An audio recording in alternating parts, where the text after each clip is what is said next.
وصفتنا لليوم فطاير بدون فرن أو فطاير لحم بالمقلاية بطريقة جدا سهلة وجدا لذيذة، والطعم أكيد حيعجبكم. للعجينة نحتاج للدقيق والسكر وخميرة والملح وزيت الزيتون والبيكنج باودر، وأعجنها بالحليب السائل.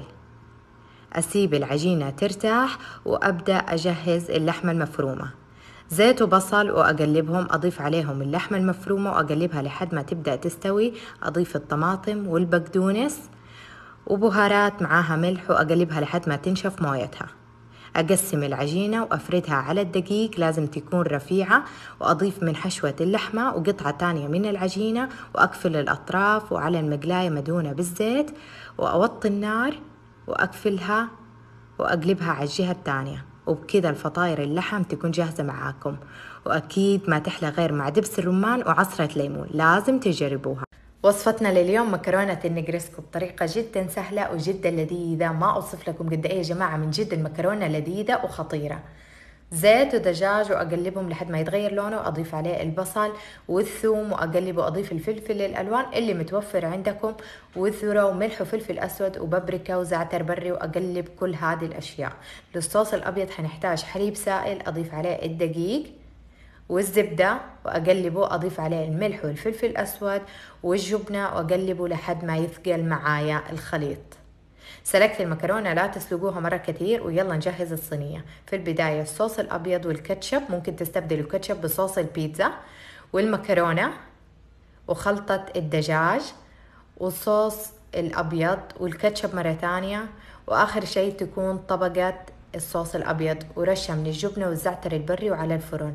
ما أوصف لكم قد إيه يا جماعة، من جد لذيذة وبالعافية عليكم، لازم تجربوا. وصفتنا لليوم فطاير الشوكولاتة بطريقة جدا سهلة وجدا لذيذة. للعجينة نحتاج لبيض وفانيلا والحليب والسكر والخميرة والزبدة، وأقلب هذه المكونات.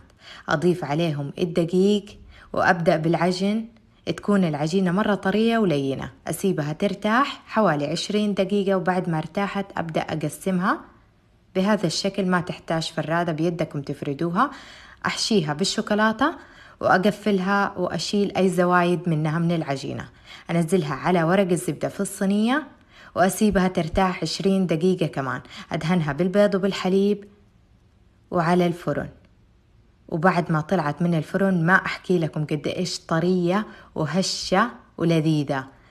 أنزل عليها الشوكولاتة بهذا الشكل وأقدمها، وبالعافية عليكم، لازم تجربوها. طلبتوا كثير مني إني أعمل وصفات صحية، قررت أعمل لكم فطور صحي، بانكيك الشوفان والقرفة. طريقة جدا سهلة وجدا لذيذة، والطعم أكيد حيعجبكم.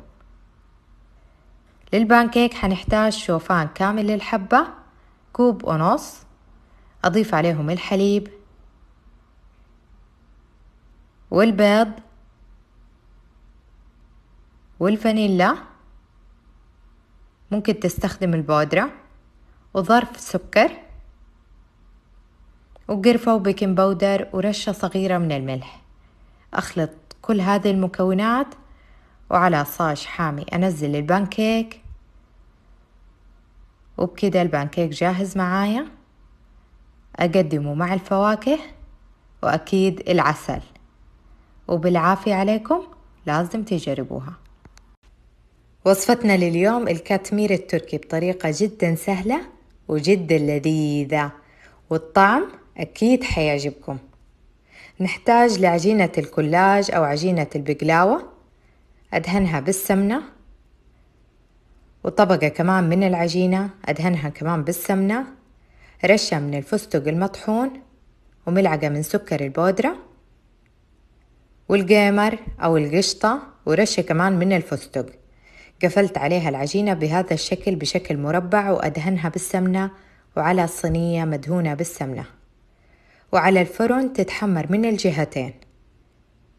وبعد ما طلعت أقدمها مع رشة فستق، وأسقيها بالشيرة أو القطر، وأكرر الطبقات. الطعم ولا غلطة، وبالعافية عليكم، لازم تجربوها.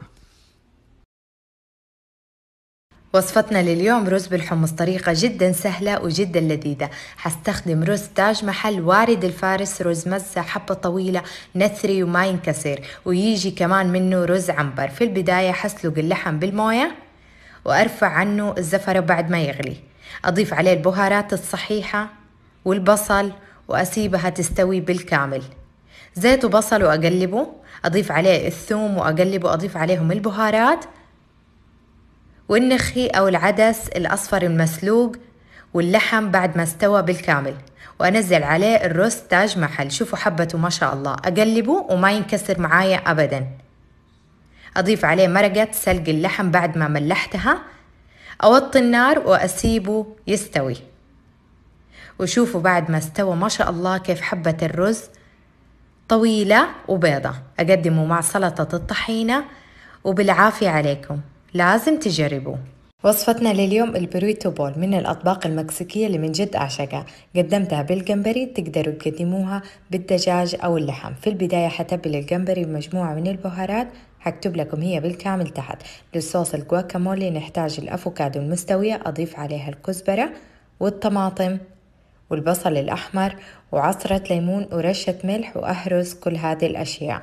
للسلطة نحتاج الذرة والطماطم والبصل الأحمر والكزبرة والفاصوليا السوداء، أضيف عليهم عصرة ليمون ورشة ملح وأقلبهم.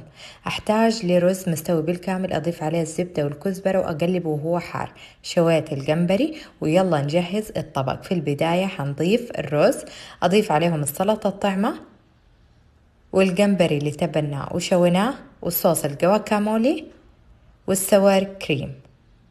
يا جماعة هذا الطبق قنبلة من النكهات، بالعافية عليكم، لازم تجربوه. وصفتنا لليوم تشيز كيك العيد الوطني، ودام